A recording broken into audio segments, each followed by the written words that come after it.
জিন বিষয়টি। তো জিন কে কে দেখেছিস? জিন বা জিন্নাত ভূতের ভূতের গল্পে, কিংবা শুনেছিস যে আরে ওইখানে জিন আছে, আরে ওই জিনটাই, এটা এই জিনটা ওই জিনটা নয়, এটা আলাদা জিন, এটা বায়োলজির জিন, ওই ভূতের জিনটা ভেবে নিস না, ঠিক আছে?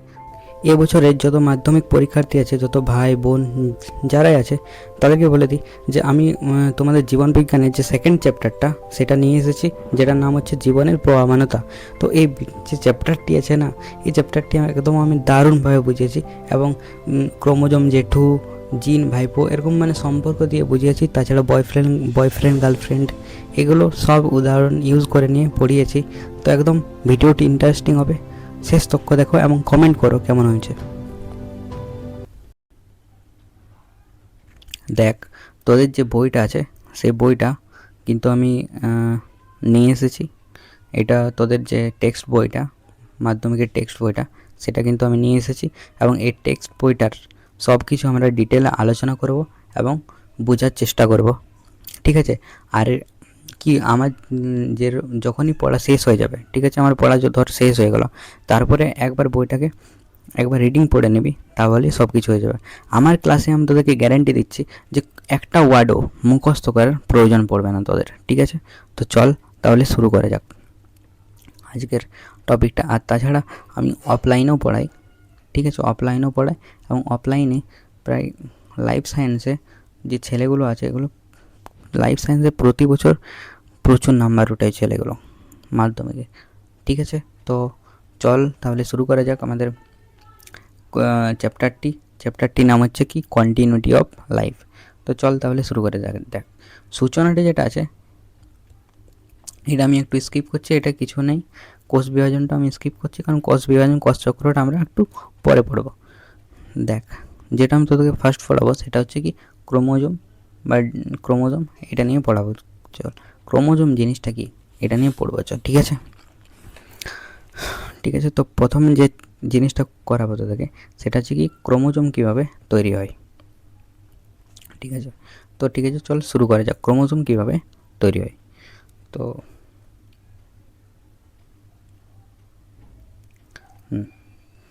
তো কি বলেছে এখানে দেখ, তো বইটায় কোষের তো কোষ কোষ কোন জিনিসটা?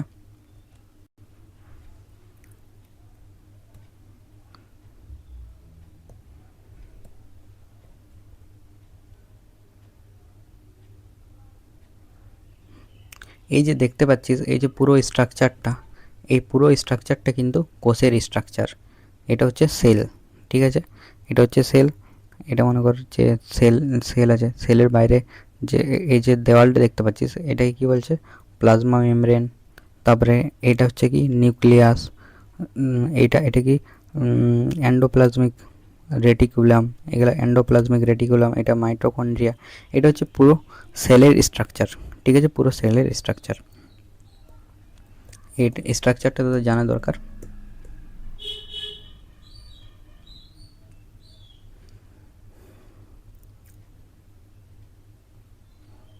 তো এখানে কি বলেছে দেখ, যে কোষের স্ট্রাকচারটা তো তোরা দেখলি, কোষের নিউক্লিয়াসের মধ্যে কোষের নিউক্লিয়াসের মধ্যে তো নিউক্লিয়াসটা চল দেখা যাক এবারে কি, নিউক্লিয়াসটা কী জিনিস বলে, ঠিক আছে? আরে ভাই, এই নিউক্লিয়াসটা কি? চল, নিউক্লিয়াস বাবু, এবারে তোমার পালা। এই নিউক্লিয়াস এবারে তোর পালা। তো দেখ, এটা হচ্ছে সেলের স্ট্রাকচারটা। তো সেলের ভিতরে দেখ, এই যে জিনিসটা দেখতে পাচ্ছিস, এই জিনিসটাকে কি বলা হচ্ছে? নিউক্লিয়াস, ঠিক আছে? এই জিনিসটা হচ্ছে নিউক্লিয়াস। তো এখানে কি বলেছে যে কোষ তো দেখলি, কোষের স্ট্রাকচারটা, নিউক্লিয়াস তো দেখলি, নিউক্লিয়াসের মধ্যে কী থাকে? জালকের মতো এক ধরনের গঠন থাকে, যেটা একে অপরকে পেঁচিয়ে থাকে, ঠিক আছে? দেখ, এটা তো কোষের নিউক্লিয়াস, এটা নিউক্লিয়াসের মধ্যে দেখ জালকের মতো, এরকম জালকের মতো আছে জিনিসগুলা, যেটা কী হচ্ছে না, একে অপরকে কী আছে? পেঁচিয়ে আছে। এবং এই এই যে এটাকে কী বলা হবে? এই যে পেঁচানো, এটাকে বলা হবে ডিএনএ, ঠিক আছে? এই পেঁচানো জিনিসটাকে বলা হবে ডিএনএ। দেখ, টেক্সট বইটা এটা দিয়ে আছে যে, দেখ, কোষের দেখলি কোষের নিউক্লিয়াসের মধ্যে জালকের মতো এক ধরনের গঠন থাকে, একে অপরকে পেঁচিয়ে থাকে, এই ধরনের গঠনকে কী বলা হবে? ডিএনএ। তো ডিএনএ দেখ এখানে পুরো নামটা ইম্পর্টেন্ট। ডিএনএর পুরো নাম কি? Deoxy ribo nucleic acid. Deoxy ribo nucleic acid. তো এটা হচ্ছে ডিএনএর পুরো নাম। ঠিক আছে, এটা কিন্তু মনে রাখবার চেষ্টা করবি। ঠিক আছে, এটা হচ্ছে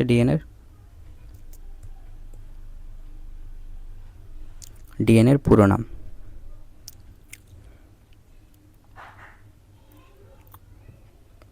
তারপরে এখানে কি বলা হয়েছে যে ডিএনএ হলো একটি বৃহৎ জৈব অণু। ঠিক আছে,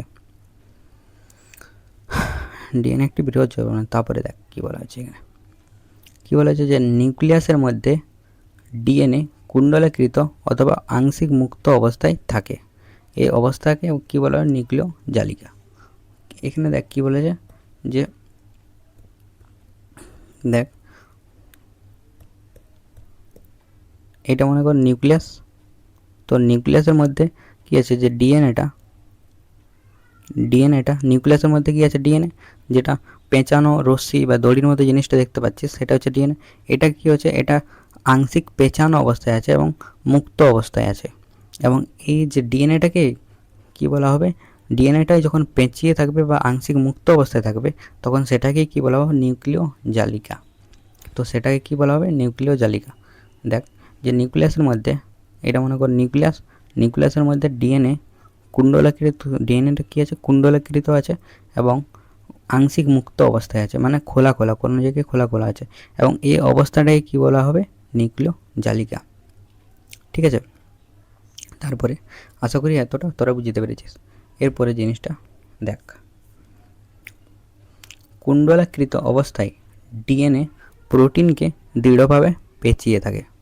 মানে এই লাইনটার মানেটা একটু বোঝার চেষ্টা কর। কি কুণ্ডলীকৃত অবস্থায় মানে মেনলি এরকমভাবে বলা হয়েছে কি, এরকম কুণ্ডলীকৃত অবস্থায় কি যে ডিএনএটা, এটা হচ্ছে ডিএনএটা কী করছে? প্রোটিনকে জড়িয়ে আছে, প্রোটিনকে দৃঢ়ভাবে পেঁচিয়ে থাকে। এবং ডিএনএর এই কুণ্ডলীকৃত গঠনকে ক্রোমোসোম বলে। ঠিক আছে, এটা ভালোভাবে বোঝানোর চেষ্টা করবো। চল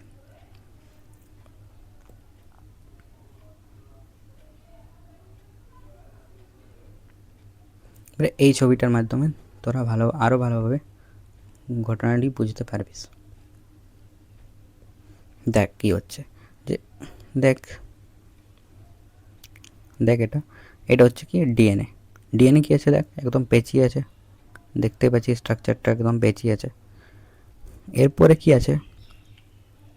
যে বলা হয়েছে যে ডিএনএর সাথে প্রোটিন যুক্ত হচ্ছে, এবং এই যে হলুদ রঙের জিনিসগুলো দেখতে পাচ্ছিস, এই হলুদ রঙের জিনিসগুলো হচ্ছে প্রোটিন।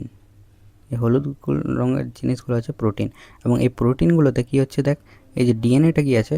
ডিএনএটা পাক খেয়ে যাচ্ছে, বা ডিএনএটা দেখ যে ডিএনএটা দেখতে পাচ্ছিস যে যেটা ডিএনএটা, সেটা কিন্তু এর সাথে লিপটে গেছে। এর সাথে যেমন বয়ফ্রেন্ড গার্লফ্রেন্ডের সাথে লিপটে যায়, সেরকম কি হচ্ছে? দেখ এই যে প্রোটিনগুলোর সাথে এই যে ডিএনএটা কিন্তু লিপটে যাচ্ছে, এবং পরে এটাকে কি বলা হচ্ছে? ক্রোমোজোম বলা হচ্ছে। এখানে পরে এটাকে কি বলা হচ্ছে? ক্রোমোজোম বলা হচ্ছে। তো জিনিসটা আমি ভালোভাবে আরেকবার এক্সপ্লেন করি, তাহলে এই জিনিসটা চল ডায়াগ্রামের সাহায্যে তোদেরকে বোঝানোর চেষ্টা করি। ঠিক আছে, ডায়াগ্রামের সাহায্যে ড্রাইভ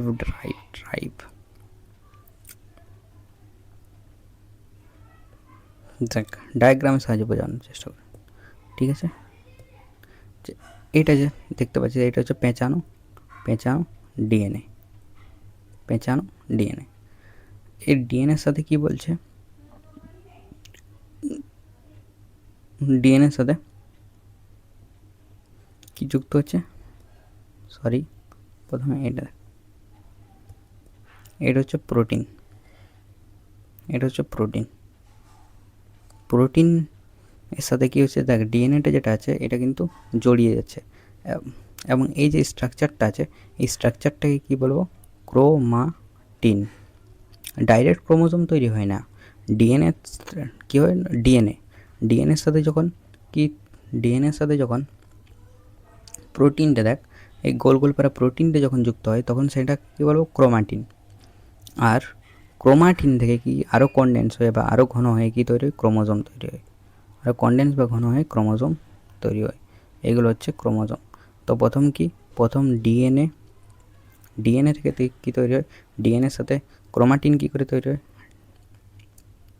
দেখ একটু ভালোভাবে বোঝান যে ডিএনএর সাথে যখন প্রোটিন যুক্ত হয় তখন কী তৈরি হয়, ক্রোমাটিন। এবং ক্রোমাটিনটা যখন আরও বেশি ঘন হয়ে যায় তখন কী তৈরি হয়, ক্রোমোজোম। তো এখানে কিন্তু ওই ঘটনাটি হচ্ছে, দেখ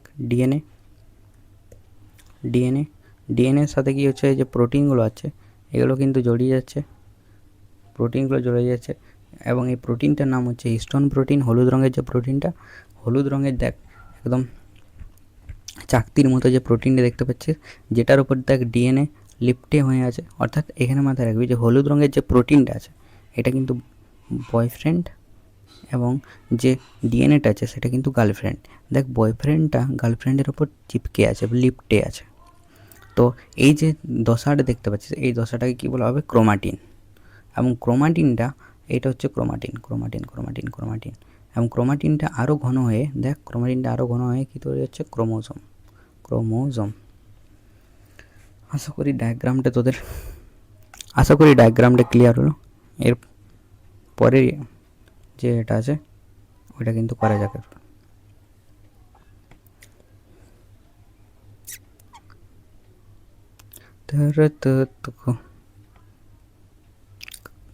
কল্যাণী তো কতটা পড়া হলো,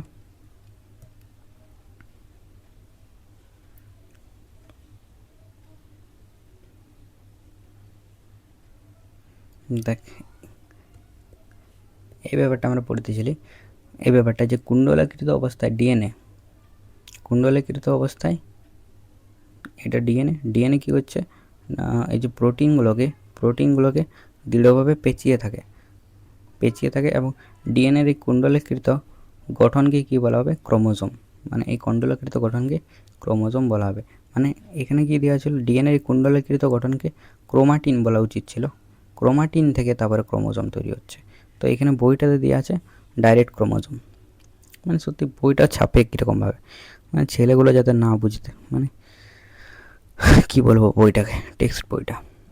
এখানে দেখ তোরাই বুঝ যে ডিএনএর এই কুণ্ডলাকৃত গঠনকে ক্রোমাটিন বলা উচিত ছিল, তারপরে ক্রোমাটিন থেকে ক্রোমোজোম বলা উচিত ছিল বলে। এরপরে যখন তোরা 11-12 লাইফ সায়েন্স পড়বি তখন এটা আরও দেখবি ডিটেলে দেওয়া থাকবে, ঠিক আছে। তো দেখ তারপরে কি বলা হয়েছে, দেখ এতটা আশা করি বুঝতে পারিস। তারপরে বলা হয়েছে কোষ বিভাজনটা আমরা একটু পরে পড়েছি। তো এখানে বলেছে নিউক্লিয়াস মধ্যস্থ সূত্রবৎ অংশ থেকে, অর্থাৎ ক্রোমাটিন সূত্র থেকে ক্রোমোজোম সৃষ্টি হয়। দেখ এখানে কি বলা হয়েছে, যে অংশ থেকে, যে এখানে কি বলা হয়েছে, দেখ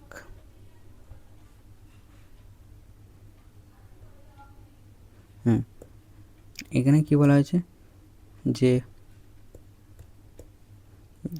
এটা হচ্ছে নিউক্লিয়াস, দাদা নিউক্লিয়াসের ভেতরে কি আছে, নিউক্লিয়াসের ভেতরে এরকম ডিএনএ আছে, ঠিক আছে। তো এটাই বলা হয়েছে ডিএনএ। দেখ এখানে টেক্সট বুকটা কী দিয়ে আছে, যে দেখ নিউক্লিয়াসের মধ্যে যে সূত্রবদ্ধ, মানে সূত্রকার যে অংশ আছে সেখান থেকেই ক্রোমাটিন সূত্র তৈরি হচ্ছে। অর্থাৎ নিউক্লিয়াস দাদার ভেতরে যে মানে সূত্রকার অংশ আছে অর্থাৎ ডিএনএ আছে, সেখান থেকে কি তৈরি হচ্ছে, সেখান থেকে ক্রোমাটিন তৈরি হচ্ছে, এবং সেই ক্রোমাটিন থেকে কি তৈরি হচ্ছে, ক্রোমোজোম তৈরি হচ্ছে। এটাই কিন্তু বলা হয়েছে, ঠিক আছে।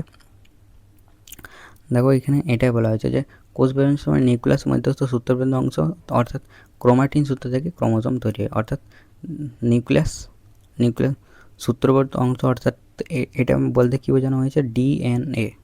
ডিএনএ থেকে কী তৈরি হচ্ছে, ক্রোমাটিন। ক্রোমাটিন থেকে কী তৈরি হচ্ছে, ক্রোমোজোম। অর্থাৎ ডিএনএ কী রকম এরকম পেঁচালো, এবং ক্রোমাটিন কোন জিনিসটা, যেখানে প্রোটিন যুক্ত হয়ে যাবে, অর্থাৎ হিস্টোন প্রোটিন এর সাথে যুক্ত হয়ে যাবে। কারণ ক্রোমোজোম এটা যখন আরও বেশি ঘন হয়ে যাবে তখন সেটা হচ্ছে ক্রোমোজোম। তারপরে কি বলা হয়েছে দেখো, ক্রোমাটিন জালিকা ও ক্রোমোজোম হলো প্রকৃতপক্ষে ডিএনএ অণুর কুণ্ডলীকরণের পৃথক পৃথক অবস্থা। এটা তো সত্যি যে দেখ, এখানে আছে কি, এখানে আছে ডিএনএ দাদা, ঠিক আছে, ডিএনএ। তো ডিএনএ দাদার সাথে কি হচ্ছে, প্রোটিন বা হিস্টোন প্রোটিন যুক্ত হয়ে যাচ্ছে। তো ডিএনএর সাথেই যুক্ত হচ্ছে হিস্টোন প্রোটিন, এবং তারপরে এটা আরও কনডেন্স হয়ে কী হচ্ছে, ক্রোমোজোম তৈরি হচ্ছে। তো মেনলি যে ক্রোমাটিন ভাই এবং ক্রোমোজোম ভাই যে তৈরি হচ্ছে, সেটা তো ডিএনএর থেকেই তৈরি হচ্ছে। অর্থাৎ ডিএনএরই পৃথক পৃথক অবস্থাকে বলা হবে। যেমন ডিএনএর সাথে ডিএনএ দাদা আছে, ঠিক আছে, ডিএনএ দাদার সাথে যখন প্রোটিন যুক্ত হয়ে যাচ্ছে তখন সেই অবস্থাটাকে ক্রোমাটিন বলবো, আর ডিএনএরও কোনো অবস্থা, ঠিক আছে। আর যখন এটা আরও বেশি, ডিএনএটা আরও যখন ঘন হয়ে যাচ্ছে, অর্থাৎ প্রোটিন আর যে ডিএনএটা আরও যখন ঘন হয়ে যাচ্ছে, তখন সেই অবস্থাটাকে ক্রোমোজোম বলবো। তো এখানে ওইটা কিন্তু বলা হয়েছে যে ডিএনএ অণুর কুণ্ডলীকরণের পৃথক পৃথক অবস্থা হচ্ছে ক্রোমাটিন জালিকা আর ক্রোমোজোম, ঠিক আছে। তারপরে কি বলা হয়েছে দেখো, কোষ বিভাজনটা পরে পড়ছি। নিউক্লিয় জালিকার কুণ্ডলী খুলে গিয়ে যে নির্দিষ্ট সংখ্যক ক্ষুদ্র দণ্ডাকার কাঠির মতো অংশে পরিণত হয়, সেগুলো হচ্ছে ক্রোমোজোম। দেখো তোমাদের বইয়ের যে ছবিটা আছে সেটাও কিন্তু আমরা এক্সপ্লেন করছি। দেখ তোদের বইয়ের ছবিটা দেখ, বইয়ের ছবিটা এরকম পেঁচানো ডিএনএ দাদা, এটা হচ্ছে কি, ডিএনএ দাদার সাথে কি হচ্ছে না, এর দাদার গার্লফ্রেন্ড চলে এসেছে। দাদার গার্লফ্রেন্ডকে হিস্টোন হচ্ছে দাদার গার্লফ্রেন্ড, ডিএনএর দাদার গার্লফ্রেন্ডকে হিস্টোন। দেখ হিস্টোনের সাথে কী আছে না, এর বা গার্লফ্রেন্ডের সাথে দাদা কী আছে, একদম লিপ্টে আছে। তো এই অবস্থাটাকে কী বলা হচ্ছে, ক্রোমাটিন। এই অবস্থাটাকে কী বলা হচ্ছে, ক্রোমাটিন, ঠিক আছে। এবার এই ক্রোমাটিনগুলো দেখ এরপরে কী হচ্ছে, একসাথে অনেকগুলো ক্রোমাটিন, এটা হচ্ছে কি ক্রোমাটিন কি, হ্যাঁ একে নাম দিচ্ছে একটা, ঠিক আছে, ক্রোমাটিন হাড্ডি পেহলবান বা ক্রোমাটিন পেহলবান নাম দিচ্ছে, ঠিক আছে। দেখ ক্রোমাটিন পেহলবান কী আছে না, একসাথে আছে। এরপরে কী হচ্ছে, ক্রোমাটিন পেহলবানটা খুলে গিয়ে কী তৈরি হচ্ছে, ক্রোমোজোম তৈরি হচ্ছে। দেখ ক্রোমাটিন পেহলবানটা কী আছে না, এক কাছে মানে জুড়ুসুপ্টু হয়ে আছে। তারপরে ক্রোমাটিন পেহলবান যখন খুলে যাচ্ছে, তারপরে ক্রোমোজোম তৈরি হচ্ছে। এখানে এটাই বলা হয়েছে যে কোষ বিভাজনকালে নিউক্লিয় জালিকার কুণ্ডলী খুলে গিয়ে যে নির্দিষ্ট সংখ্যক ক্ষুদ্র দণ্ডাকে কাঠির মতো অংশ দেখবে, মানে ক্ষুদ্র দণ্ডাকে যে কাঠির মতো অংশ দেখতে পাই, সেটাই হচ্ছে ক্রোমোজোম। আশা করি ব্যাপারটি তোমরা বুঝতে পেরেছ। এবারে বলবে যে ভাই, যে ক্রোমোজোম দাদা আছে বা ক্রোমোজোম দাদার ডেফিনেশনটা দাদা কই বলছো? তো ক্রোমোজোম দাদার ডেফিনেশনটা জিনটাকে পড়ে নি, ঠিক আছে, জিনটাকে শেষ করা যাক, তারপরে ক্রোমোজোম দাদার যে ডেফিনেশনটা সেটা কিন্তু পড়ব, ঠিক আছে। তো এরপর যেটা আমরা শুরু করব সেটা হচ্ছে জিন বিষয়টি। তো জিন কে দেখেছিস, জিন বা জিন্নাত ভূতের গল্পে, কিংবা শুনেছিস যে আরে ওইখানে জিন আছে, আরে ওই জিনটাই, এই জিনটা ওই জিনটা নয়, এটা আলাদা জিন, এটা বায়োলজির জিন, ওই ভূতের জিনটা ভেবে নিস না, ঠিক আছে। তো এই জিনটা চল আমরা ডিসকাস করি। জিন নামটা ছোটো, জিন ভাইপো। এবারে জিন ভাইপোকে আমরা বুঝতে পারবো, ঠিক আছে, জিন ভাইপোকে আমরা বোঝার চেষ্টা করবো, চল। তো জিন ভাইপোকে বোঝার জন্য একটু ছবিটা যে খারাপ করেছি আমরা, সেটাকে একটু ক্লিয়ার করে নিই, কারণ আমরা তো ছবিটা ক্লিয়ার করে নিই, কারণ স্বচ্ছ ভারত অভিযান দরকার। তো চল জিন দাদাকে ভালোভাবে বোঝা যাক। তো এখানে কি বলা হয়েছে যে জিন দাদা বলছে, জিন ভাইপো ক্রোমোজোমে থাকে। বলা হয়েছে জিন ভাইপো ক্রোমোজোমে থাকে। এটা হচ্ছে ক্রোমোজোমের মধ্যে বলছে জিন থাকে। ঠিক আছে, এখন মানছি। এবারে তো তোরা হয়তো বলবি যে দাদা কেন থাকে জিন। মানছি পরে বোঝাচ্ছি। ঠিক আছে, এবারে দেখ কী বলা হয়েছে, ডিএনএর যে নির্দিষ্ট অংশ ডিএনএ দাদার যে নির্দিষ্ট অংশ নির্দিষ্ট প্রোটিন সংশ্লেষে সংকেত বহন করে এবং শেষ পর্যন্ত জীবের নানা চরিত্রের প্রকাশে সাহায্য করে, তাকে জিন বলা হয়। ডিএনএর যে নির্দিষ্ট অংশ নির্দিষ্ট প্রোটিন সংশ্লেষে সংকেত বহন করে, শেষ পর্যন্ত জীবের নানা চরিত্রের প্রকাশ করে। হ্যাঁ দেখ জিনিসটা কি বলতে বোঝেছে, যে এইটা হচ্ছে ডিএনএ দাদা। তো ডিএনএ দাদার কাছে এই যে জিন ভাইপো লুকিয়ে আছে। ডিএনএ দাদার কাছে জিন ভাইপো লুকিয়ে আছে। ডিএনএ দাদা লুকিয়ে রেখেছে জিন ভাইপোকে। তো এটার মধ্যে কিন্তু এই ডিএনএ দাদা যেটা আছে এর মধ্যে জিন আছে, জিন ভাইপো লুকিয়ে আছে। ঠিক আছে, এবং এই জিন ভাইপো কী করছে, জিন ভাইপো যেটা আছে তো এটা প্রোটিন সংশ্লেষের সংকেত বহন করে এবং কী করে জীবের নানা চরিত্রের প্রকাশ সংকেত বহন করে এবং শেষ পর্যন্ত জীবের নানা চরিত্রের প্রকাশ সাহায্য করে। অর্থাৎ এই যে জিন ভাইপো আছে এ কী কাজ করে বলতো, এ কী কাজ করে? ধর মনে কর জিন ভাইপোর কাজ হচ্ছে, তোর মনে কর বাবা আছে, তো তোর বাবার যত গুণ আছে, ঠিক আছে, সেই গুণগুলো তোর মধ্যে বহন করে বেটা বাপ কা বেটা, তো তোর মধ্যে বহন করে এই জিন ভাইপো। ঠিক আছে, তো এখানে কি বলেছে যে নির্দিষ্ট প্রোটিন সংশ্লেষ করে জীবের নানা চরিত্রের প্রকাশ, আর তাছাড়া তোর মা, ঠিক আছে, তোর মায়ের যত গুণ আছে সেগুলো কিন্তু এই জিন ভাইপো কী করে তোর মধ্যে প্রকাশ করে বা প্রকাশ্য করে। এটাই হচ্ছে কি জিন ভাইপোর কাজ। আশা করি তোমরা এই যে ডেফিনেশনটা সেটা কিন্তু বুঝতে পেরেছো। আর স্যার দাদা এটা বুঝতে যে প্রোটিন সংশ্লেষে সংকেত বহন করে, প্রোটিন সংশ্লেষের সংকেত বহন করে প্রোটিনও কিন্তু দেখ এই প্রোটিনগুলা এই যে ডিএনএ এর সাথেই তো যুক্ত হচ্ছে, তো এই প্রোটিনগুলাকে প্রোটিনগুলারও সংকেত বহন করে। ঠিক আছে, আশা করি তোরা জিন ভাইপোকে ধীরে ধীরে বুঝতে পারছিস। ঠিক আছে, এরপরে আরও ডিপলি চল জিন ভাইপোকে বোঝা যাক। তারপরে কী বলেছে যে ডিএনএর বিশেষ অংশ হলো জিন। ভাই তো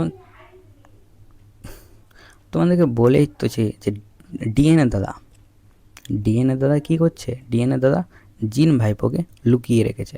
অর্থাৎ ডিএনএর মধ্যে জিন আছে। ঠিক আছে, ডিএনএর মধ্যে কিন্তু জিন আছে, বা ডিএনএর কিছু অংশই হচ্ছে জিন। ঠিক আছে, এটা মাথায় রাখতো যে ডিএনএ দাদা আমাদের ভাইপোকে লুকিয়ে রেখেছে, অর্থাৎ জিন ভাইপোকে লুকিয়ে রেখেছে। এটাই বলে যে ডিএনএর বিশেষ অংশ হলো জিন। ডিএনএ ধর এই অংশটা হলো জিন, এই অংশটা বিশেষ কিছু অংশ হলো জিন। ঠিক আছে, তো ডিএনএ জিন কোনো আলাদা জিনিস নয়। এরপরে চল বোঝা যাক আরও জিন ভাইপো নিয়ে আরও বোঝা যাক। জিন ভাইপো কী ক্যারেক্টারের মানুষ, জিনের কয়েকটি বৈশিষ্ট্য কী কী দেখ। প্রথমত বৈশিষ্ট্যর মধ্যে জিন বংশগত বৈশিষ্ট্যের নিয়ন্ত্রক বা বংশগত বৈশিষ্ট্যের ধারক বা বাহক। দেখ জিন বংশগত বৈশিষ্ট্যের ধারক বা বাহক, এটা দেখ কী জিনিস বলতে হচ্ছে, ভেরি ইজি। মনে কর তোর বাবা ঠিক আছে আর কী আছে, তুই আছিস বেটা, বাবার থেকে তুই তৈরি হলিস। ভাই তোকে কেন पैदा করলো তোর বাবা, একটা ফালতু জিনিসকে কেন পৃথিবীতে আনলো তোর বাবা, কে জান। তো দেখ টপিকটা আসা যাক। কী বলা হয়েছে যে জিন বংশগত বৈশিষ্ট্য ধারক বাহক। তো বাবার মধ্যে কি আছে, জিন ভাইপো আছে। তো জিন ভাইপো কী করছে, বাবার মধ্যে যত গুণ আছে, ঠিক আছে, যত গুণ আছে সেটা কিন্তু এক জায়গায় স্টোর করে রাখছে। তার জন্য বলা হচ্ছে যে এটা ধারক। মানে ধারক বলতে সব কিছু যে গুণ আছে এক জায়গায় স্টোর করে রাখে। তারপরে বাহক কেন বলা হয়েছে? বাহক কেন বলা হয়েছে? কারণ এই জিন ভাইপো কী করছে, এই যে যত গুণগুলো আছে সেগুলো তোর মধ্যে পাঠিয়ে দিচ্ছে। ঠিক আছে, তোর মধ্যে পাঠিয়ে দিচ্ছে, তার জন্য কি হচ্ছে বাহক।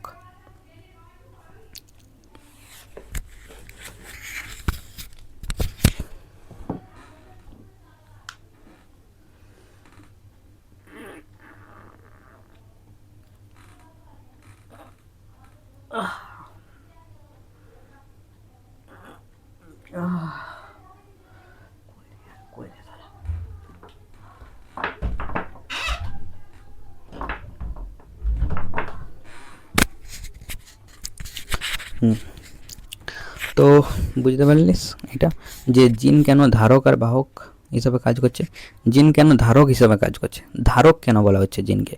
মনে কর তোর বাবা আছে, ঠিক আছে, তো বাবার যত গুণ আছে, সে খারাপ গুণ হোক বা ভালো গুণ যেগুলো আছে, তো সেগুলো কিন্তু এক জায়গায় স্টোর করে রাখছে। ঠিক আছে, ওই জন্য তাকে ধারক বলছে জিনকে। জিন ভাইপো বল, জিন ভাইপোকে তার জন্য ধারক বলা হচ্ছে।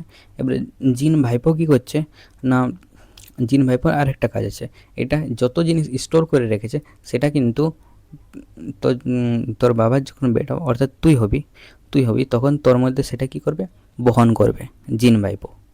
অর্থাৎ জিন ভাইপো কী করছে না, তোর মধ্যে যত মানে তোর বাবার মধ্যে যত ভালো গুণ বা খারাপ গুণ আছে সেগুলোকে স্টোর করছে এবং তোর মধ্যে সেটার প্রকাশ ঘটাচ্ছে। অর্থাৎ তার জন্য কি জিনকে ধারক বা বাহক বলা হচ্ছে। এবং জিন বংশগত বৈশিষ্ট্যের নিয়ন্ত্রক কেন বলা হবে? যদি জিন ভাইপো না থাকতো তাহলে কি হতো বলতো, তোর যে বাবার গুণগুলো যেগুলো আছে সেগুলো কিন্তু তোর মধ্যে আসতো না। তার জন্য কি হচ্ছে যে জিন বংশগতিটাকে নিয়ন্ত্রণ করে রেখেছে।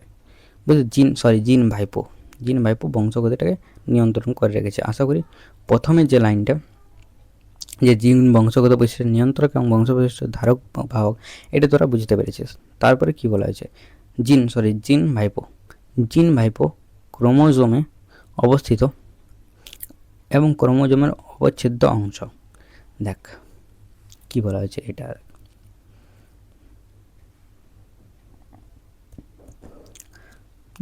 ডিএনএ দাদার মধ্যে আমি বলছি জিন ভাইপো আছে।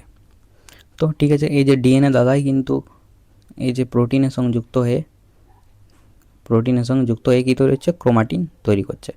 তো ভাই যে ডিএনএ দাদা আছে, ডিএনএ দাদার থেকেই তো ক্রোমাটিন পেহলবান তৈরি হচ্ছে, ডিএনএ দাদার থেকেই তো তাহলে কি ডিএনএ দাদার, আর তাছাড়া ডিএনএ দাদার মধ্যে কি আছে, জিন ভাইপো আছে। তো ক্রোমাটিন পেহলবানের মধ্যে কি জিন ভাইপো থাকবে না?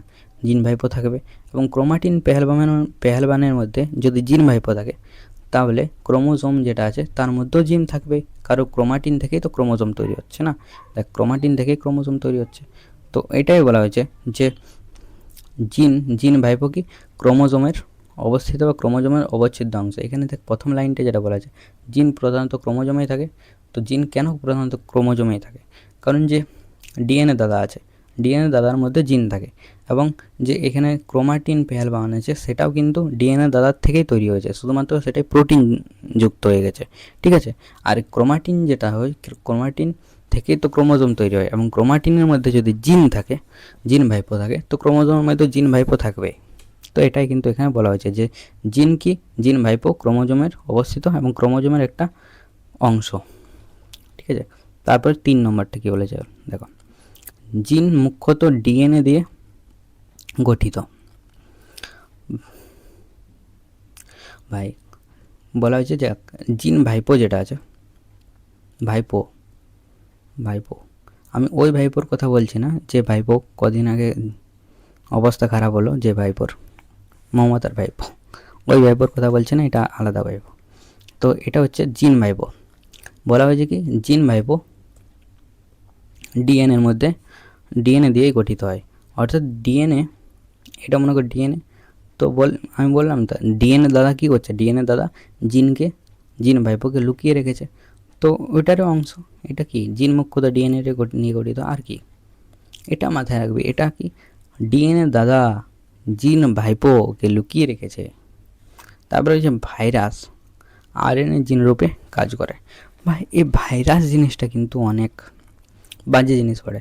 তো ভাইরাসের পিকচার গেলা দেখাও, ঠিক আছে? পিকচার গেলা দেখ ভাইরাসের, পিকচার গেলা দেখলেই মনে হবে হবে কত মানে ডেঞ্জারাস। দেখ কত ডেঞ্জারাস ভাইরাসগুলোর পিকচার গেলা দেখ। এটা হচ্ছে করোনা ভাইরাস। ভাই কেন ইঁদুর খাইয়েছিলিস ভাই? অবস্থা খারাপ হয়ে গেছিলো সবার।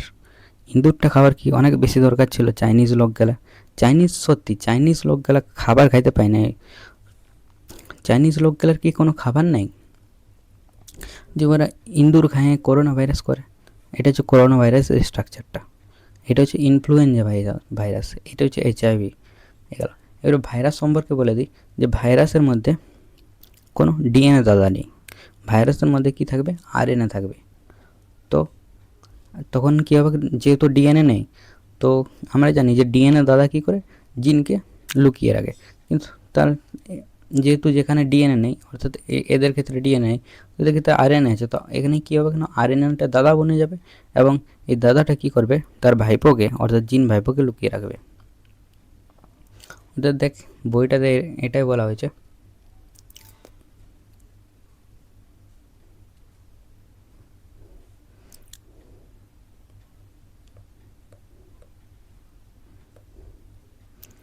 দেখ বইটাতে এটাই বলা হয়েছে যে জিন ক্রোমোজোমের জিন মুখ্যত DNA দিয়ে গঠিত, আর ভাইরাসের ক্ষেত্রে কী থাকে? RNA জিন রূপে কাজ করে। তো RNA ভাই কী করে? RNA ভাই হিসাবে কাজ করে, RNA দাদা হিসাবে কাজ করে এবং সেটা জিনকে লুকিয়ে রাখে। বাস, আশা করি এই যে জিনিসটা আছে এটা কিন্তু ক্লিয়ার হলো। এরপরে যে ক্রোমোজোমের কোনো নাম দেওয়া হয়নি। ক্রোমোজোম যেটা, ঠিক আছে? ক্রোমোজোম জেঠু। চলো ক্রোমোজোম জেঠুকে ভালোভাবে বোঝা যাক। তো ক্রোমোজোমটা পুরোপুরি ক্লিয়ার হয়ে গেছে আশা করি। এরপরে ক্রোমোজোম জেঠুকে ভালোভাবে বোঝা যাক, ঠিক আছে? তো কি বলা হয়েছে যে কোষের কী বলা হয়েছে দেখ, কোষের নিউক্লিয়াস মধ্যস্থ নিউক্লিয় জালিকা থেকে উৎপন্ন নিউক্লিয় প্রোটিন দিয়ে গঠিত। দেখ অর্থাৎ এখানে গল্পটা কি বলা হয়েছে যে এটা হচ্ছে কোষ, ঠিক আছে? কোষের স্ট্রাকচারটা। এবার এটা হচ্ছে নিউক্লিয়াস মধ্যস্থ যে এটা হচ্ছে নিউক্লিয়, এই যে পেঁচালো জিনিসকে গেল নিউক্লিয় জালিকা। এই নিউক্লিয় জালিকার মধ্যে কি নিউক্লিয় জালিকা যেটা আছে সেটার সাথে কি হচ্ছে নিউক্লিয় প্রোটিন। দেখেন এটা হচ্ছে নিউক্লিয় জালিকার সাথে কি নিউক্লিয় প্রোটিন বা যে হিস্টোন প্রোটিন আছে, যে হলুদ রঙের যে প্রোটিনগুলো আছে সেগুলা কি যুক্ত হচ্ছে, ঠিক আছে? ডিএনএর সাথে বা এর নিউক্লিয় জালিকার সাথে কি এই হলুদ রঙের প্রোটিনগুলো যুক্ত হচ্ছে। ক্রোমোজোম জেঠুর যদি অবস্থা না খারাপ করতে পারলি তো দেখ, তো কী বলছে যে কোষের নিউক্লিয়াস মধ্যস্থ নিউক্লিয় জালিকা থেকে উৎপন্ন নিউক্লিয় প্রোটিন দিয়ে গঠিত, প্রোটিন দিয়ে তৈরি, বুঝতে পারলিস? এবারে কী হচ্ছে স্বপ্রজননশীল যে সূত্রাকার অংশ, জীবের সূত্রাকার অংশ, স্বপ্রজননশীল যে সূত্রাকার অংশ, অর্থাৎ দেখ কী হচ্ছে যে এটা মনে কর ডিএনএ না, এটা নিউক্লিয় জালিকা মনে কর, এটা নিউক্লিয় জালিকার সাথে প্রোটিন যুক্ত হচ্ছে এবং প্রোটিন যুক্ত হওয়ার পরে যে সূত্রাকার অংশ কী বলা হয়েছে, যে সূত্রাকার অংশ কী করছে, যে সূত্রাকার অংশ স্বপ্রজননশীল ক্রোমোজোমের মধ্যে কী থাকে? জিন, এবং জিন দাঁড়া এটা দেখা যাক, এটাকে বুঝিয়ে দিই যে সূত্রাকার অংশে জীবের বংশগত বৈশিষ্ট্য বহন করে, অর্থাৎ জীবের বংশগত ক্রোমোজোমের মধ্যে কী থাকে? জিন থাকে। এটা ক্রোমোজোম জেঠুর মধ্যেও কী থাকে? জিন ভাইপো থাকে, ঠিক আছে? তো জিন যেখানেই থাকবে সেখানটায় কী করবে? বংশগত বৈশিষ্ট্য বহন করবে এবং প্রজাতি যেটা আছে, এই ধর প্রজাতির পরিব্যক্তি প্রকরণ বিবর্তনের ভূমিকা পালন করবে, তাকে ক্রোমোজোম বলা। এবং তাছাড়াও যে আমাদের প্রকরণ বিবর্তন এগুলো ভূমিকা পালন করবে, এটা ক্রোমোজোম। আশা করি এটার মেন যে জিনিসটা আছে এই ডেফিনেশনটা, সেটা হচ্ছে কি কোষের নিউক্লিয়াসের মধ্যে কী থাকে? নিউক্লিয় জালিকা, কোষের কোষের নিউক্লিয়াসের মধ্যে এগুলো হচ্ছে নিউক্লিয় জালিকা। এই নিউক্লিয় জালিকার সাথে কি তৈরি হচ্ছে, নিউক্লিয় প্রোটিনগুলো যুক্ত হয়ে যাচ্ছে, নিউক্লিয় প্রোটিনগুলো যুক্ত হয়ে যাচ্ছে, ঠিক আছে।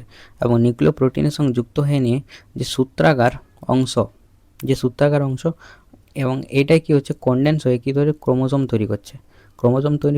এবং এই ক্রোমোজোমের মধ্যে যেহেতু জিন থাকে, জিন ভাইপো থাকে, ক্রোমোজোম জেঠুর মধ্যে জিন ভাইপো থাকে, তো জিন ভাইপো কী করে, জীবের বংশগত বৈশিষ্ট্য বহন করে। তার জন্য ক্রোমোজোমটা জীবের বংশগত বৈশিষ্ট্য বহন করছে।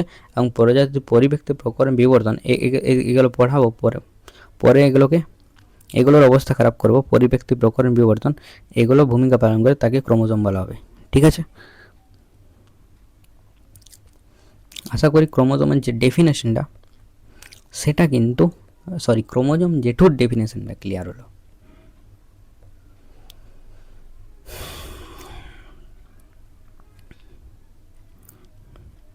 এরপরে কী দিয়ে আছে যে ক্রোমোজোমের অন্তঃসম্পর্ক পড়ে যাক। কোষ বিভাজন তো এখনো পড়ি নেই, তো কোষ বিভাজনটা পড়বো, ঠিক আছে। তো বলা হয়েছে নিউক্লিয় জালিকা বলতে ডিএনএ ক্রোমাটিন জালিকা এবং ক্রোমোজোম হয়। অর্থাৎ নিউক্লিয় জালিকা বলতে ডিএনএ দাদার থেকে কী তৈরি হয়, দেখে ডিএনএ দাদা নিউক্লিয় জালিকা থেকে কী তৈরি হয়, ক্রোমাটিন তৈরি হয়। এবং ক্রোমাটিন থেকে কী তৈরি হয়, ক্রোমোজোম তৈরি হয়। এটাই কিন্তু বলা হয়েছে। এবং ক্রোমোজোম জেঠু নিউক্লিয় প্রোটিন দিয়ে গঠিত। হ্যাঁ, ক্রোমোজোম জেঠু যদি ক্রোমাটিন নিউক্লিয় প্রোটিন দিয়ে গঠিত হয়, তো ক্রোমোজোমও নিউক্লিয় প্রোটিন দিয়ে গঠিত হয়। এটা কি বলা হয়েছে, এটা ফালতু। তারপরে বলা হয়েছে দেখো ডিএনএ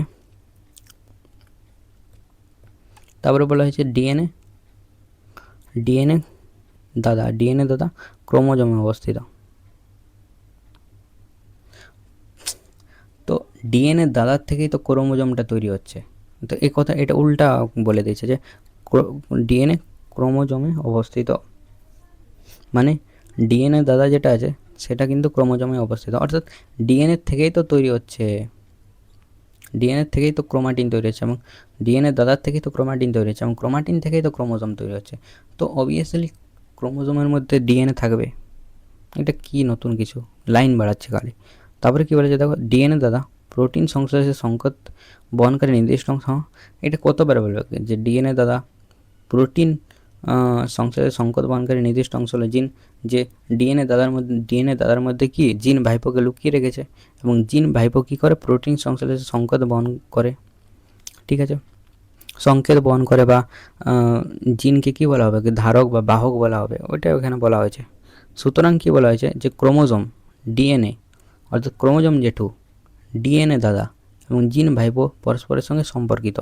দেখো কী করে সম্পর্কিত, নিউক্লিয় জারক অর্থাৎ ডিএনএ দাদা থেকেই কী তৈরি হচ্ছে, ক্রোমাটিন তন্তু, এবং ক্রোমাটিন থেকে তন্তু থেকে কী তৈরি হচ্ছে, ক্রোমোজোম। এবং ক্রোমোজোম কার থেকে তৈরি হয়েছে, ডিএনএ দাদার থেকে তৈরি হচ্ছে, এবং ডিএনএ দাদার মধ্যে কী থাকে, জিন। আশা করি তোমরা ব্যাপারটা বুঝতে পারলে। এটা হলো ছবিটি, ক্রোমোজোম ডিএনএ ও জিনের মধ্যে অন্তঃসম্পর্কের ছবিটি। তারপরে আশা করি এই যে জিনিসগুলো আছে এগুলো কিন্তু ক্রোমোজোম কী, ক্রোমোজোম জিনিসগুলো কী, অর্থাৎ ভালোভাবে আমরা বুঝতে পারি যে ক্রোমোজোম জেঠু কী, ক্রোমোজোম জেঠু বুঝতে পারলাম, ক্রোমোজোম জেঠু কী করে তৈরি হয় সেটা বুঝতে পারলাম। তারপরে জিন ভাইপোকেও ভালোভাবে বুঝতে পারলাম। তারপরে তাদের মধ্যে অন্তঃসম্পর্ক যেটা আছে সেটাও কিন্তু ভালোভাবে বুঝতে পারলাম। এরপরে আমরা আলোচনা করব কি ক্রোমোজোমের প্রকারভেদ।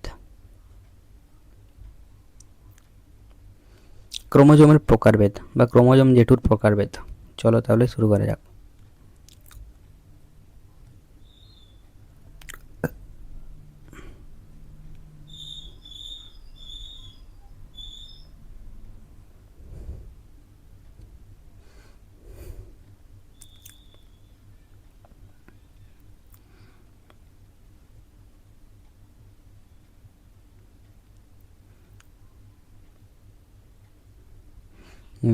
তো এরপরে আমরা স্টার্ট করব ক্রোমোজোমের প্রকারভেদ বা ক্রোমোজোম জেঠুর প্রকারভেদ। তো ঠিক আছে, দেখা যাক ক্রোমোজোম জেঠুকে কভাগ ভাগ করা হয় কী হিসাবে, যে দেহ গঠন বা লিঙ্গ নির্ধারণের বৈশিষ্ট্য অনুসারে ক্রোমোজোম জেঠুকে দু ধরনের ভাগ করা হয়, ঠিক আছে। তো ক্রোমোজোম জেঠুকে দু ধরনের মানে কি হিসাবে দু ধরনের ভাগ করা হয়, যেটা হচ্ছে কি লিঙ্গ নির্ধারণ করে ক্রোমোজোম জে টু। লিঙ্গ নির্ধারণ করে ক্রোমোজোম জে টু অর্থাৎ লিঙ্গ নির্ধারণ বলতে মেল মানে ছেলে হবে না মেয়ে হবে এটা নির্ণয় করে ক্রোমোজোম জে টু। এবং আমাদের যে দেহটা আছে, যে আমরা ছোট একটা বাচ্চা থাকি, ছোট বাচ্চার থেকে যে বড় হয়, ছোট বাচ্চার থেকে কি যে আমরা বড় হয়, সেটাও কিন্তু এই ক্রোমোজোম জে টুই দেহটা গঠন করে। অর্থাৎ বুঝতে পারলাম যে ক্রোমোজোম জে টু দেখ কী কী কাজ করছে, মানে ক্রোমোজোম জে টুকে কী হিসাবে ভাগ করা হয়েছে, যে লিঙ্গ নির্ধারণ বা দেহ গঠন অনুসারে ক্রোমোজোম জে টুকে দু ভাগে ভাগ করা হয়েছে এখানে। দেখ তো দু ধরনের ভাগ গেলে কী কী দেখা যাক। একটা হচ্ছে অটোজোম, আরেকটা হচ্ছে সেক্স ক্রোমোজোম বা অ্যালোজোম। সেক্স ক্রোমোজোমের আরেকটা নাম কি অ্যালোজোম। তো মানবদেহে মোট ক্রোমোজোমের সংখ্যা হচ্ছে 46টি বা 23 জোড়া। তোর ছোটোর থেকে পড়ে আসছিস, মানে মানবদেহে যে ক্রোমোজোমের সংখ্যা সেটা কটি, 46টি বা 23 জোড়া। ঠিক আছে, তো 23 জোড়া আমরা জানি ক্রোমোজোম থাকে, এবং 23 জোড়া বা 46টি ক্রোমোজোম থাকে। এবং সংখ্যা মানবদেহে মোট ক্রোমোজোমের সংখ্যা, মানে এটা একটু বোঝার চেষ্টা কর। মানবদেহে ক্রোমোজোম জে টু কত থাকে, দেখ এই ছবিটার মাধ্যমে একটু ক্লিয়ার হবে।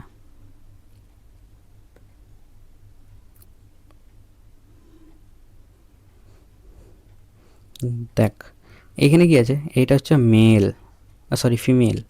ফিমেল মানে তোর মা মনে করে, আর এইটা হচ্ছে কি তোর বাবা।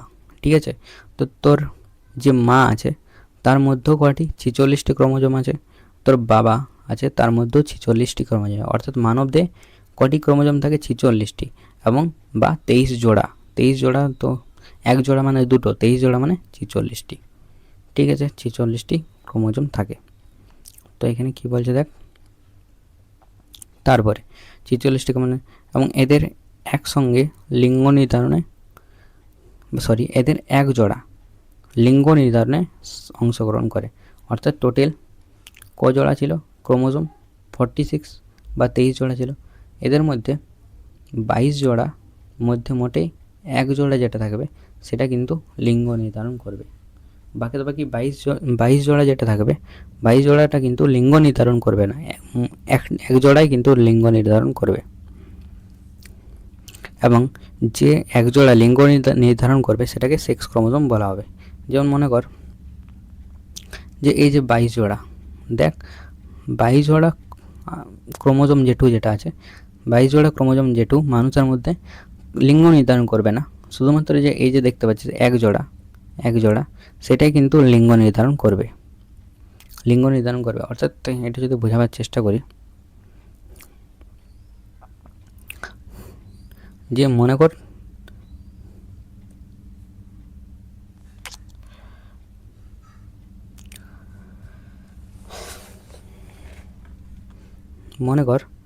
তোর কাছে 46টি ক্রোমোজোম আছে, মানে 23 জোড়া। তো 23 জোড়ার মধ্যে 22 জোড়া ফালতু, বাদ বাকি এক জোড়াই কিন্তু কি লিঙ্গ নির্ধারণ করবে। লিঙ্গ মানে ছেলে হবে না মেয়ে হবে, সেটা কিন্তু এক জোড়া ক্রোমোজোম যেটুকুই কিন্তু ঠিক করবে যে ছেলে হবে না মেয়ে হবে। বাদ বাকি 22 জোড়া বেকার, যেমন এক জোড়া, দু জোড়া, 3 জোড়া, 4 জোড়া, তাকে এরকম করে 22 জোড়া ক্রোমোজোম আছে।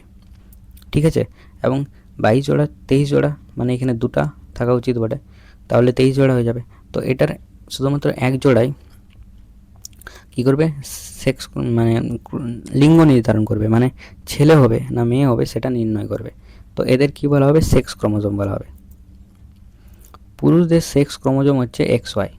অর্থাৎ বলে যে ছেলে হয়েছে, কেন ছেলে হয়েছে, যে দেখ মনে কর এটা হচ্ছে 22 জোড়া, এদের কোনো কাজ নেই, 22 জোড়া ক্রোমোজোমের কোনো কাজ নেই, নিঠাল্লা টাইপের জেঠু বটে, নিঠাল্লা টাইপের ক্রোমোজোম জেঠু বটে 22 জোড়া, আর বাদ বাকি এক জোড়া শুধুমাত্র কাজের ক্রোমোজোম বটে। যদি কি থাকে মনে কর যদি কি থাকে শুধুমাত্র XY থাকে, ধর এই ক্রোমোজোমটা থাকলো না, শুধুমাত্র XY থাকলো, এবং এখানে শুধুমাত্র XY ক্রোমোজোম যদি থাকলো, ধর মনে কর যে 23 জোড়া যে ক্রোমোজোমটা আছে সেটা কি হচ্ছে, 23 জোড়া যে ক্রোমোজোমটা হচ্ছে সেটা XY যদি থাকলো, তাহলে এটা হচ্ছে 23 জোড়া 23 নম্বর জোড়া যে ক্রোমোজোমটা আছে এটা যদি XY থাকলো তাহলে জেনে নিবি যে ছেলে হয়েছে। আর আর 23 জোড়ার ক্রোমোজোমটা যদি দুটাই XX থাকলো, অর্থাৎ দুটা ক্রোমোজোম আছে, দুটা ক্রোমোজোমে যদি XX থাকলো তাহলে জেনে নিবি কি মেয়ে হয়েছে। ঠিক আছে, যদি 23 জোড়া ক্রোমোজোমের 23 জোড়া ক্রোমোজোমের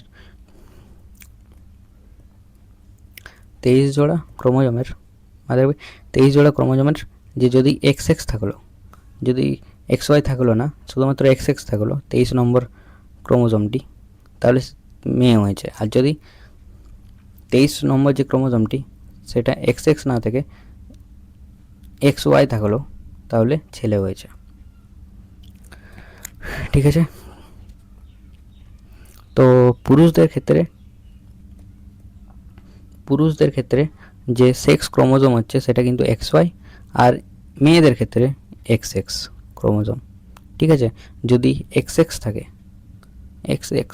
XX যদি থাকে তাহলে মেয়ে, আর যদি XY থাকে তাহলে ছেলে। ঠিক আছে, স্ত্রীলোকের এক প্রকারের গ্যামেট X টাইপ থাকে। তো গ্যামেট জিনিসটা কি দাদা, যে দেখ XX এটা হচ্ছে, তো এটাই গ্যামেট। কি গ্যামেট হচ্ছে X, দেখ X বাদ দিয়ে আর অন্য কিছু তো নেই, তো এটাই একটাই গ্যামেট। অর্থাৎ এরপরে দেখ যে XY এটার দুটি গ্যামেট।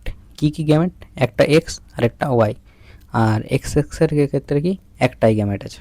ঠিক আছে, এখানে এটাই বলা হয়েছে যে স্ত্রী লোকের গ্যামেটের ক্ষেত্রে X টাইপ এবং পুরুষদের ক্ষেত্রে দু ধরনের গ্যামেট বা XY টাইপ উৎপাদন করে।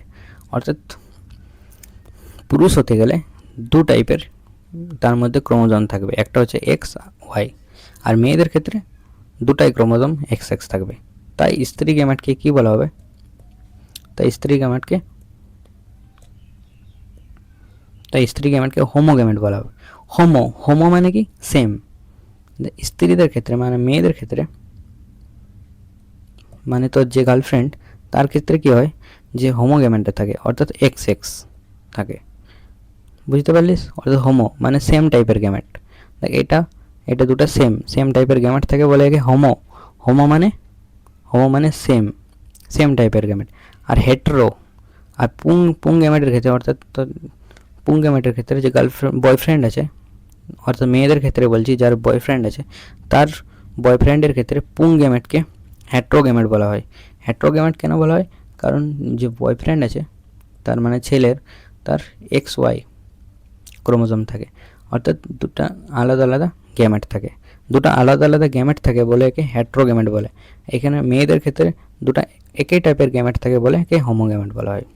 বাকি 22 জোড়াকে 44টি ক্রোমোজোম দেহের চারিত্রিক বৈশিষ্ট্য নির্ধারণ করা, এটার জন্য কি অটোজোম বলা হয়। বাদ বাকি 22 যে জোড়া আছে এগুলো নিট হল না, এগুলো শুধুমাত্র কী কাজ করে, দেহ গঠনে কাজ করে। আশা করি ক্রোমোজোমের প্রকারভেদটা ভালোভাবে তোরা বুঝতে পেরেছিস। আরেকবার কিন্তু রিভিশন করে দিচ্ছি ক্রোমোজোমের প্রকারভেদে। দেখ ক্রোমোজোমকে দুভাবে ভাগ করা, একটা হচ্ছে কি সেক্স ক্রোমোজোম আর একটা হচ্ছে কি অটোজোম আর সেক্স ক্রোমোজোম। তো টোটাল আমাদের কি 46টা ক্রোমোজোম থাকে বা 23 জোড়া থাকে। তো 23 জোড়া ক্রোমোজোমের মধ্যে 22 জোড়া যেটা আছে সেটা কিন্তু অটোজোম থাকে, এগুলো অটোজোম, আর বাদ বাকি এক জোড়া যেটা থাকে এটা কিন্তু সেক্স ক্রোমোজোম। যদি কি হয় ছেলে হয়, তো ছেলের ক্ষেত্রে কী হয়, XY থাকলে কী হবে ছেলে, আর যদি XX থাকে তাহলে কী হবে মেয়ে। ঠিক আছে, আশা করি বুঝতে পেরেছিস যে পুরুষদের ক্ষেত্রে সেক্স ক্রোমোজোম হলে XY আর মেয়েদের ক্ষেত্রে XX। স্ত্রীলোকের এক প্রকারের গ্যামেট থাকে বা সেম টাইপের গ্যামেট থাকে। সেম টাইপের গ্যামেট থাকে, এটার জন্য এক প্রকারের বা X টাইপ গ্যামেট থাকে, এবং সেম টাইপের গ্যামেট থাকে তার জন্য একে হোমো গ্যামেট বলা হয়। আর পুরুষদের ক্ষেত্রে কি হয়, XY টাইপের গ্যামেট থাকে, মানে দুটো ডিফারেন্ট টাইপের গ্যামেট থাকে, এটার জন্য কি একে হেটেরো গ্যামেট বলা হয়, XY টাইপের। ঠিক আছে, 22 জোড়া 44টি ক্রোমোজোম দেহের চারিত্রিক বৈশিষ্ট্য নির্ধারণ করে এবং তাদের মধ্যে অটোজোম বলা হয়। এই যে 22 জোড়া ক্রোমোজোম এগুলো চরিত্র গঠন করে বা দেহ গঠনে সাহায্য করে বলে এদেরকে অটোজোম বলা হয়।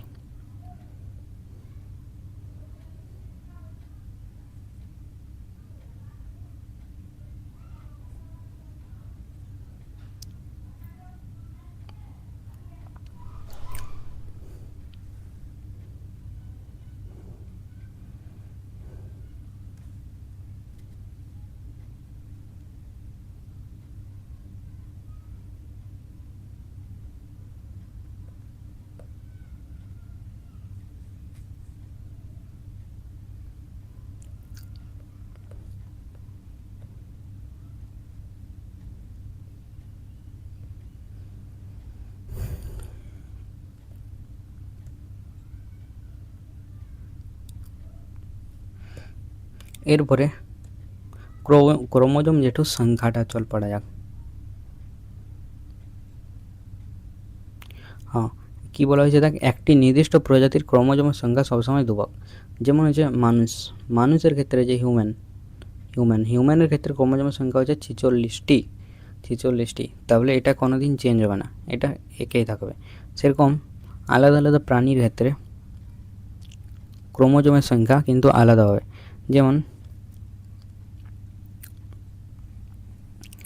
যেমন দেখো,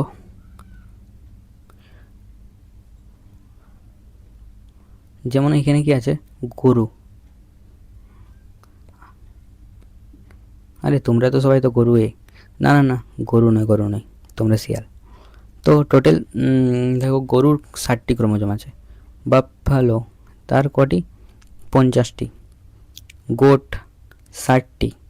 এরকম মানে ফিক্স থাকে। এই যে ক্রোমোজোমের যে প্রতিটি যে কিংবা এগুলো যেগুলো আছে, এই যে এগুলো হচ্ছে ক্রোমোজোম নাম্বার, এগুলো কিন্তু ফিক্স থাকে, এগুলো কোনোদিন চেঞ্জ হবে না, ঠিক আছে, বা কনস্ট্যান্ট থাকবে, ফিক্স বা ধ্রুবক থাকে।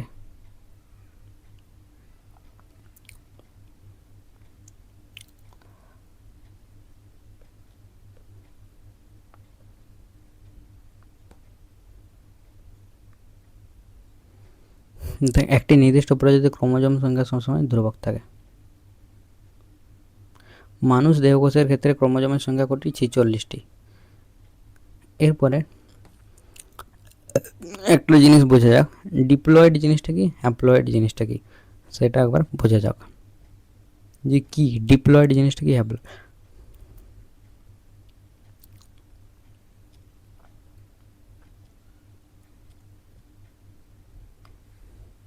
মনে কর এখানে কি আছে, তোর মা আছে, তোর মার 46টি ক্রোমোজোম আছে, ঠিক আছে। তো 46টি ক্রোমোজোমকে কি 2n বলা হবে, ঠিক আছে। 2n মানে হচ্ছে ডিপ্লয়েড সংখ্যক ক্রোমোজোম আছে। তোর বাবা, তার মধ্যে 46টি ক্রোমোজোম আছে, সেটাও কি বলা হবে 2n ডিপ্লয়েড। এরপরে কি হবে, এই জিনিসটা একটু মাথায় রাখ যে ডিপ্লয়েড কোনটা, ডিপ্লয়েড যদি থাকে তাহলে কি হবে 2n, আর যদি হ্যাপ্লয়েড যদি থাকে তাহলে সেটা কি n দ্বারা আমরা ডিনোট করব। ডিপ্লয়েড থাকলে 2n আর হ্যাপ্লয়েড থাকলে n দ্বারা ডিনোট করব, ঠিক আছে। তো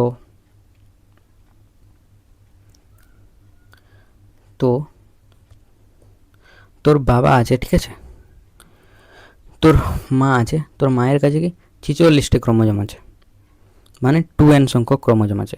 তোর বাবা আছে, তার মধ্যে 46টি ক্রোমোজোম আছে, অর্থাৎ 2n সংখ্যক ক্রোমোজোম আছে। এরপরে একটা বিশেষ দশা হবে যেটা হচ্ছে মিওসিস এর যে মাইটোসিস আছে এটা শেষ হবে, তারপরে আমরা মিওসিস পড়বো। এই চ্যাপ্টারে মানে এই যে এই চ্যাপ্টারে আমরা মিওসিসটাও শেষ করব। তো মিওসিসটা পড়ানোর পরে এটা আরও ভালোভাবে বুঝতে পারবি। তো মিওসিস এমন একটা মনে কর মেশিন বটে, সেটা কি করে যে এই যে ডিপ্লয়েডটাকে কি করে হ্যাপ্লয়েড করে, অর্থাৎ n করে, এবং n এখানে যে 46টি ক্রোমোজোম সেটা কিন্তু হ্যাপ্লয়েড সংখ্যক হয়ে যায়। অর্থাৎ ডিপ্লয়েড মানে মিওসিসের কাজ কি, যেখানে মিওসিস লাগবে সেটা কি করবে 2nকে n এ কনভার্ট করে দেবে। মিওসিস যে জায়গায় লাগবে সেটা কিন্তু মিওসিস কি হচ্ছে একটা মেশিনের মতো, সেই মেশিনে যদি ডিপ্লয়েড সংখ্যক কোনো ক্রোমোজোম ঢুকায় তাহলে কিন্তু সেটা হ্যাপ্লয়েড হয়ে যাবে। কিন্তু মিওসিস কোনোদিন হ্যাপ্লয়েডকে ডিপ্লয়েডে পরিণত করতে পারবে না। এখানে মিওসিস থাকলে কোনোদিন হ্যাপ্লয়েডে মানে হ্যাপ্লয়েড থেকে ডিপ্লয়েডে যাওয়া সম্ভব নয়। এটার ক্ষেত্রে তখন আলাদা প্রসেস বা মাইটোসিস কী করবে না, হ্যাপ্লয়েডকে ডিপ্লয়েডে কনভার্ট করবে। ঠিক আছে, তো আশা করি এই ব্যাপারটা তোমরা বুঝতে পেরেছো। তো মিওসিস কী করে, মিওসিস একটা মেশিন বটে। ঠিক আছে, যে কী করে, যে ডিপ্লয়েড ক্রোমোজোমকে হ্যাপ্লয়েডে কনভার্ট করে, ডিপ্লয়েড ক্রোমোজোমকে হ্যাপ্লয়েড কনভার্ট করে। তারপরে কী হয়, যে এই এন যে হ্যাপ্লয়েড সংখ্যক ক্রোমোজোম আছে, অর্থাৎ মনে করো হ্যাপ্লয়েড সংখ্যক কী বটে, এটা শুক্রাণু। এটা যেটা দেখতে পাচ্ছ স্ট্রাকচারটা তোমার বাবার থেকে এসেছে, 23টি শুক্রাণু। আর তোমার মায়ের যে আছে এটা হচ্ছে ওভাম। এবং এইগুলো মিলিত হয়ে কী তৈরি হচ্ছে, তুমি তৈরি হচ্ছে। এবং তুমি যে তৈরি হচ্ছে সেটা এন মিশে 2n, বা তুমি ডিপ্লয়েড। ঠিক আছে, জিনিসটা একটু কমপ্লেক্স, তাও আমি বোঝাবার চেষ্টা করলাম।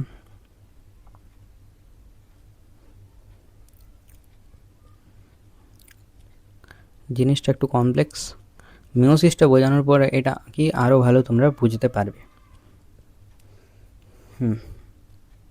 তো তো তোমার যে মা আছে তার কাছে কি ডিপ্লয়েড সংখ্যক ক্রোমোজোম আছে, তোমার বাবা আছে তার কাছেও ডিপ্লয়েড সংখ্যক ক্রোমোজোম আছে। এবারে কি হয় না, এইখান থেকে এখানে আসার পরে যখন এই যে তোমার মায়ের থেকে ক্রোমোজোমটা এখানে আসে, তখন কি হয়, তোমার মধ্যেও কী করতে হবে, 46টি ক্রোমোজোম তোমার মধ্যেও করতে হবে। যেহেতু যে কোনো মানবদেহের যে কোনো শরীর আছে তার মধ্যে 46টি এই ক্রোমোজোম থাকবে। এবারে এইখানে যদি কত চলে আসে, 46টা অর্ধেক না হয়ে 46টি চলে আসে, এখানে 46টি চলে আসে, তো এখানে তোমার মধ্যে 92টি ক্রোমোজোম হয়ে যাবে। তো 92টি ক্রোমোজোম কোনোদিনই সম্ভব নয়। তার জন্য কী করা হয়, এই যে সংখ্যাটাকে হাফ করা হয়। এবং সংখ্যাটাকে হাফ করার জন্য কী লাগে, এখানে মিওসিস লাগে। এবং মিওসিস কী করে, এই যে 2n ডিপ্লয়েড সংখ্যক ক্রোমোজোমটাকে হ্যাপ্লয়েডে কনভার্ট করে, বা n। ঠিক আছে, এখানে কী করে মিওসিস লেগে যায়, এখানে মিওসিস একটা মেশিন যার মধ্যে ডিপ্লয়েড সংখ্যক ক্রোমোজোম করে দিলে সেটা হ্যাপ্লয়েড সংখ্যক ক্রোমোজোম আসে। এবং এটা হচ্ছে কি ওভাম, আর এটা হচ্ছে শুক্রাণু।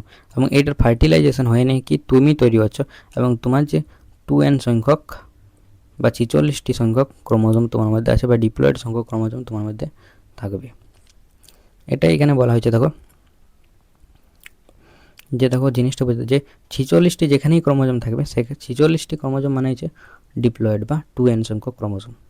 ঠিক আছে, আর যদি n সংখ্যক ক্রোমোজোম বলো তাহলে কি 23টি ক্রোমোজোমকে n সংখ্যক ক্রোমোজোম বলা হবে।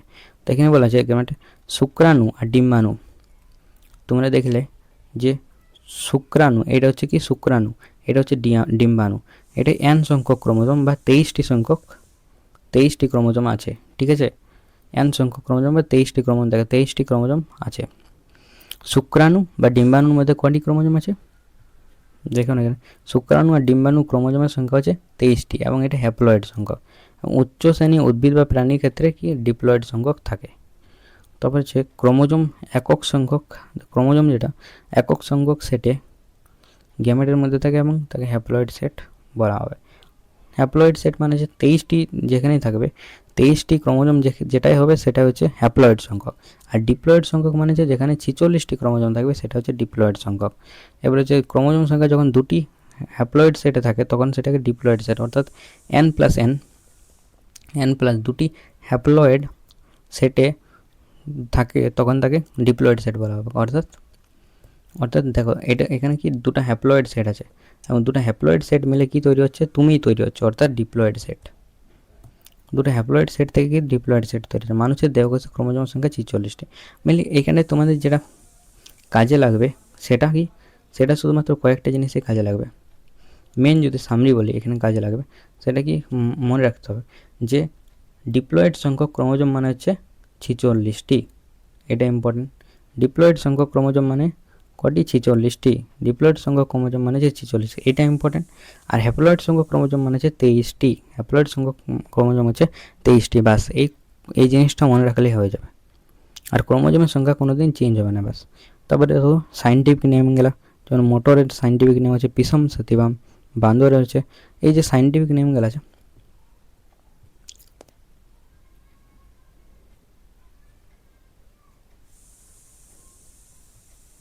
এই সাইন্টিফিক নামগুলো একটু মুখস্থ করবে। ঠিক আছে, তো আশা করি এই ভিডিওটি তোমাদের ভালো লেগেছে, যাদের যাদের ভিডিওটি ভালো লেগেছে তারা অবশ্যই ভিডিওটি লাইক করো, কমেন্ট করো এবং যত পারো শেয়ার করো। ঠিক আছে।